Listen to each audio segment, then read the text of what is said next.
Surrounded by a round-the-clock assortment of goons, pimps, shills, confident tricksters, flim-flam men, and later-jawed gunmen that responded to his every urge. And by degrees, his empire grew. An empire that fashioned itself into an unseemly replica of a king's court, where a jester could be put to death with a slow wink of a Neapolitan eyelid. At a whim, he could bring a whole neighborhood to its knees, with a particularly unpleasant visit from one of his squads of amici di amici, or friends of friends. The territory he came to control with an iron hand was not called the Carnival of Death for nothing.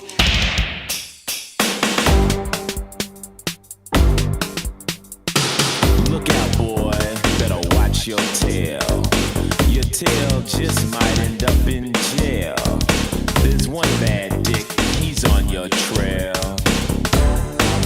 Dick Tracy. Say you wanna steal some scratch? Think you're quick and can't be catched? Here's a flash, you just met your match. Dick Tracy.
Tracy's in town, that's right, Dick Tracy.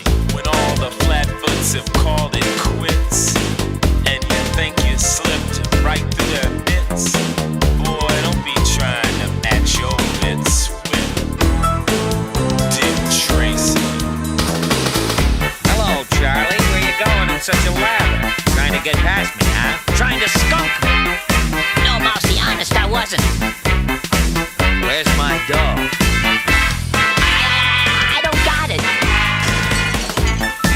Work you over for 50 cents, Charlie. You're just lucky I don't have any hardware with me. Darn lucky, I tell you.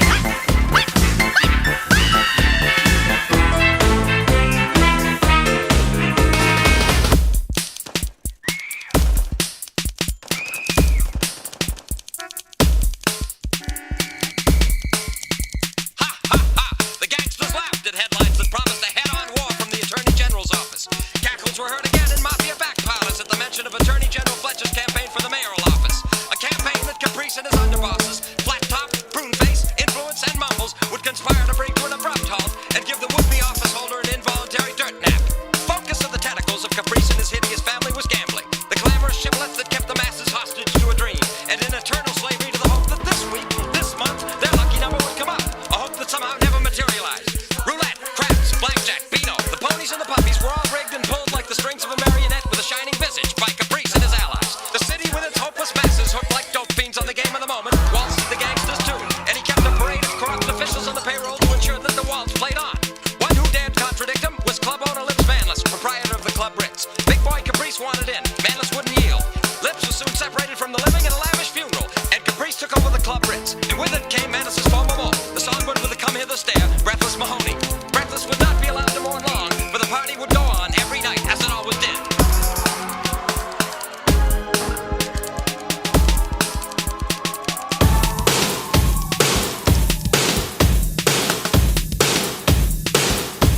Yeah, I got a message I wanna send out to all the hoods in this here town, you know what I'm saying? Flat Top, there's nowhere to run, but Tracy's on your tail. Influence, don't even try it. Mumbles, Tracy's looking right down the barrel of his gun at you right now. And big boy Caprice, Tracy's with you right now, there's nowhere for you to run. Say your woman's underground. Your man turned up dead, drunk or drowned. Don't put no ad in no lost and found, just call Dick Tracy.